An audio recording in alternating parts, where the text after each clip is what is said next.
Hello बच्चों, let's read the question. Distance of the centre of mass of a solid uniform cone from its vertex is z not. If the radius of its base is r and height is h, then z naught is equal to, here we have given 4 option. Now to answer this question, first we will discuss here the key concept, and here the key concept will be centre of मास. तो हमारे पास यहाँ पे कोई भी object होता है जो n नंबर ऑफ पार्टिकल से मिलकर बना होता है, और हम ये मान के चले कि यहाँ पे होल बॉडी का सेंटर ऑफ मास एग्जिस्ट कर रहा है, तो वो हमारे पास वो पॉइंट आता है जहाँ पे पूरे सिस्टम का मास कंसंट्रेटेड होता है.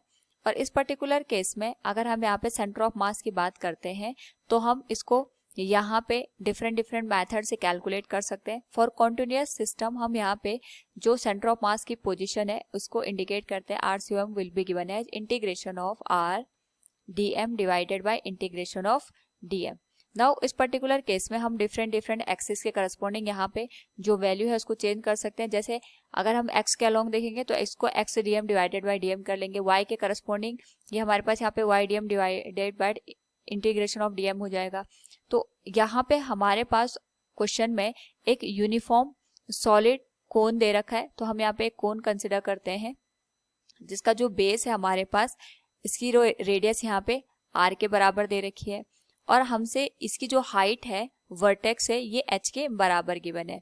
तो सबसे पहले हमें ये बताना है कि यहाँ पे हमारे पास जो इसका वर्टेक्स बनेगा इससे सेंटर ऑफ मास के बीच की जो डिस्टेंस होगी वो कितनी होगी. तो इसके लिए हम यहाँ पे एक स्मॉल थिकनेस का डिस्क कंसिडर करते हैं. सपोज हमारे पास यहाँ पे डिस्क है इस तरीके से, इसकी जो थिकनेस है हमारे पास ये हमारे पास यहाँ पे dy के बराबर हम कंसिडर कर रहे हैं. हम यहाँ पे अगर इसके सेंटर ऑफ मास की बात करेंगे तो ये हमारे पास वर्टिकल हाइट हो गई, और इस पर्टिकुलर केस में अगर यहाँ पे सेंटर ऑफ मास की बात करेंगे तो इसके जो x कोऑर्डिनेट होगा वो तो 0 के बराबर होगा, और इसका यहाँ पे जो सेंटर ऑफ मास का y कोऑर्डिनेट होगा वो सिमेट्रिकली डिस्ट्रीब्यूट होगा. तो अगर हम यहाँ पे कैलकुलेट करेंगे तो y के करस्पॉन्डिंग सेंटर ऑफ मास की वैल्यू हम यहाँ पे कैलकुलेट करेंगे. सो सबसे पहले यहाँ पे जो हमने डिस्क कंसिडर किया है, इस स्मॉल सी डिस्क की थिकनेस हमने यहाँ पे dy कंसिडर की है, और इसी के करस्पॉन्डिंग हम यहाँ पे सेंटर ऑफ मास को कैलकुलेट करेंगे. तो इसके लिए सबसे पहले इस स्मॉल थिकनेस का जो हमने पार्ट यहाँ पे या डिस्क हमने कंसिडर किया है इसके वॉल्यूम की बात करेंगे. तो इसका जो वॉल्यूम आएगा this will be given as dv equals, ये आ जाएगा. इसकी जो रेडियस है ये हम स्मॉल r के बराबर कंसिडर करते हैं. It will be given as pi r square into dy. तो इस पर्टिकुलर केस में अगर हम यहाँ पे dy की वैल्यू कैलकुलेट करना चाहते हैं तो हम ये देखेंगे कि जो वर्टेक्स है यहाँ से जो डिस्क हमने कंसिडर किया है ये y डिस्टेंस पे लाई कर रहा है, और यहाँ पे एक एंगल हम कंसिडर कर लेते हैं alpha which is making with the vertical height.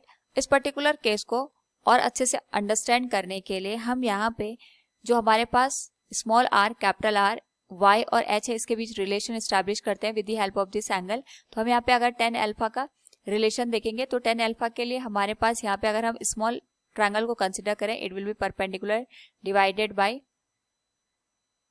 Base. तो इसके लिए परपेंडिकुलर हमारे पास r आएगा और बेस y के बराबर आ जाएगा. इसी तरीके से अगर हम यहाँ पे लार्जर ट्रायंगल की बात करेंगे तो इसके लिए परपेंडिकुलर हमारे पास यहाँ पे अल्फा एंगल के करस्पॉन्डिंग कैपिटल R आएगा, और इसके लिए हाइट यहाँ पे h के बराबर होगी.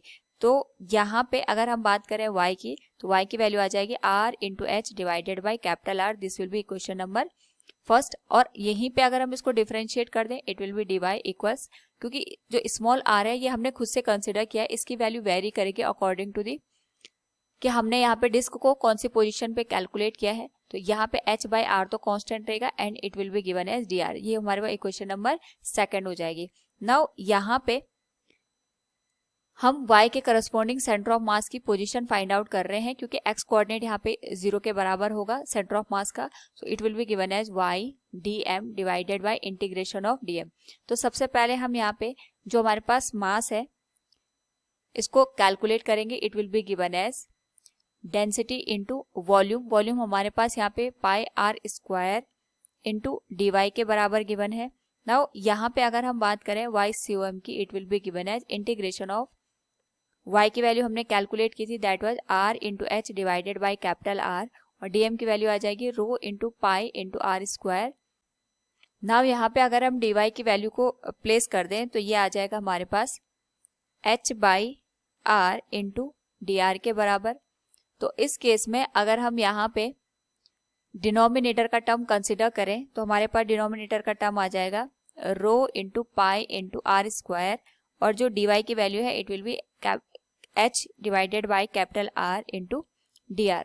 नाउ यहाँ पे अगर हम सेंटर ऑफ मास के y कोऑर्डिनेट की बात करेंगे तो जो हमारे पास कांस्टेंट टर्म होगा उसको हम इंटीग्रेशन से बाहर यहाँ पे लिख सकते हैं। It will be given as rho into pi into h square divided by are square, and यहाँ पे हमारे पास जो रिमेनिंग टर्म बचेंगे वो बचेंगे r square into r, that will be given as r cube into D r के बराबर। और जो डिनोमिनेटर का टर्म है उसमें हम लिखेंगे rho into pi into H divided by R integration of R square D R. यहाँ पे सिमिलर टर्म कैंसिल हो जाएंगे, यहाँ पे H square divided by are square को हम एच बाई आर से डिवाइड करेंगे तो ये एच बाई आर के बराबर आ जाएगा। एंड यहाँ पे अगर हम ऑब्जर्व करें तो हमारे पास जो आर की वैल्यू है ये वर्टेक्स से लेके बेस तक यहाँ पे वेरी करेगी, that will be given as 0 to r के बराबर। इसी तरीके से हम इसको भी रिप्रेजेंट करेंगे। तो यहाँ पे इंटीग्रेशन करने पे ये टर्म बच जाएगा r raise to power 4 divided by 4, limit जाएगी हमारे पास यहाँ पे 0 से लेके आर तक। इसी तरीके से यहाँ पे it will become R cube divided by 3 and limit vary करेगी 0 से लेके आर तक। So we can write it will be given as Y C O M equals H divided by R. ये वैल्यू आ जाएगी हमारे पास R raise to power 4 divided by 4, और ये आ जाएगा 3 divided by R raise to power 3 के बराबर।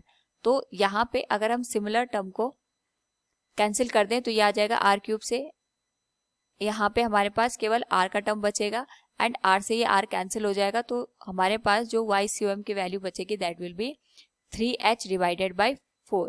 और यहाँ पे अकॉर्डिंग टू द क्वेश्चन जो सेंटर ऑफ मास को हमने y से इंडिकेट किया है इसी को z0 कहा गया है, यानी वर्टेक्स से हमारे पास जो सेंटर ऑफ मास की पोजीशन होगी that will be 3h by 4। Option b will be the right answer. Hope all you understood it. Thank you and best of luck.